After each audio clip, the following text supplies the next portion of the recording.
बच्चों, एक बार फिर से स्वागत है आपका अपने हिंदी गुरु यूट्यूब चैनल पर। आज हम कक्षा 12 के अध्याय 12 में बाजार दर्शन निबंध के प्रश्न और उत्तरों का अभ्यास करेंगे। इससे पहले अगर आप हमारे यूट्यूब चैनल पर पहली बार आए हैं तो वीडियो को लाइक और चैनल को सब्सक्राइब ज़रूर करें। तो बच्चों, अब देखते हैं सबसे पहले निबंध का सारांश। बाजार दर्शन जैनेन्द्र कुमार जी द्वारा लिखित एक प्रसिद्ध निबंध है जिसमें उन्होंने उपभोक्तावाद व बाजारवाद के बारे में खुलकर अपने दिल की बात रखी है। लेखक कहते हैं कि बाजार का आकर्षण ही ऐसा है कि व्यक्ति अपना संयम खो देता है और गैर जरूरी चीजें को भी खरीद लेता है, भले ही बाद में उसे इस बात का एहसास होता है कि उसने बाजार की चकाचौंध से आकर्षित होकर गैर जरूरी चीजें खरीद ली हैं। लेखक कहते हैं कि बाजार की सार्थकता इसी में है कि वह लोगों को उनकी जरूरत का सामान उपलब्ध कराएं और लोग भी अपनी आवश्यकता के अनुसार ही बाजार से सामान खरीदें। अपनी इस बात को वो अपने 2 मित्रों और एक पड़ोसी का उदाहरण देकर समझाते हैं। अब देखते हैं इस निबंध के प्रश्न और उत्तरों को। प्रश्न 1, बाजार का जादू चढ़ने और उतरने पर मनुष्य पर क्या क्या असर पड़ता है? उत्तर, बाजार का जादू चढ़ने और उतरने पर मनुष्य पर निम्नलिखित प्रभाव पड़ते हैं।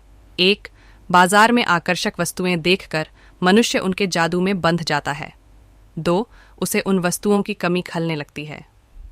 3, वह उन वस्तुओं को जरूरत न होने पर भी खरीदने के लिए विवश होता है। 4, वस्तुएं खरीदने पर उसका असंतुष्ट हो जाता है।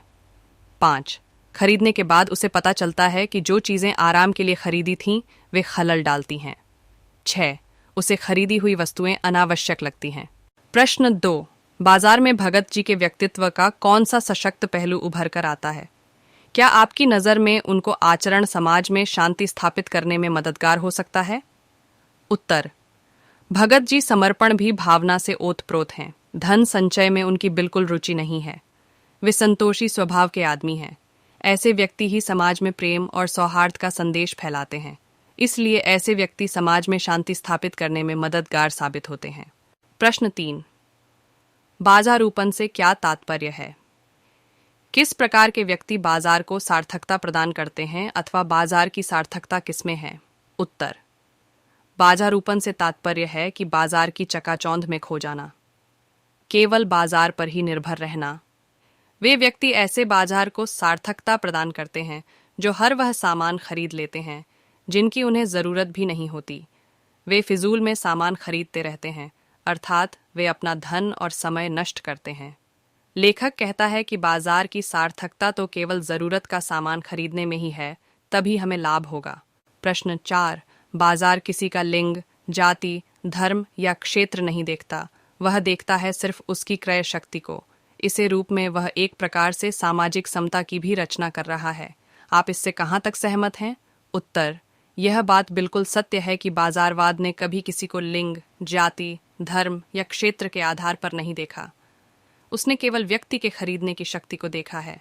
जो व्यक्ति सामान खरीद सकता है वह बाजार में सर्वश्रेष्ठ है। कहने का आशय यही है कि उपभोक्तावादी संस्कृति ने सामाजिक समता स्थापित की है। यही आज का बाजारवाद है। प्रश्न 5, आप अपने समाज से कुछ ऐसे प्रसंग का उल्लेख करें। 1, जब पैसा शक्ति के परिचायक के रूप में प्रतीत हुआ। उत्तर, 1, एक बार एक कार वाले ने एक बच्चे को जख्मी कर दिया। बात थाने पर पहुंची, लेकिन थानेदार ने पूरा दोष बच्चे के माता पिता पर लगा दिया। वह रौब से कहने लगा कि तुम अपने बच्चे का ध्यान नहीं रखते। वास्तव में पैसों की चमक में थानेदार ने सच को झूठ में बदल दिया था। तब पैसा शक्ति का परिचायक नजर आया। 2, जब पैसे की शक्ति काम नहीं आई। उत्तर, 2, एक व्यक्ति ने अपने नौकर का कत्ल कर दिया, उसको बेकसूर मार दिया। पुलिस उसे थाने में ले गई। उसने पैसे ले देकर मामले को सुलझाने का प्रयास किया, लेकिन सब बेकार। अंत में उस पर मुकदमा चला। आखिरकार उसे 14 वर्ष की उम्र कैद हो गई। इस प्रकार पैसे की शक्ति काम नहीं आई।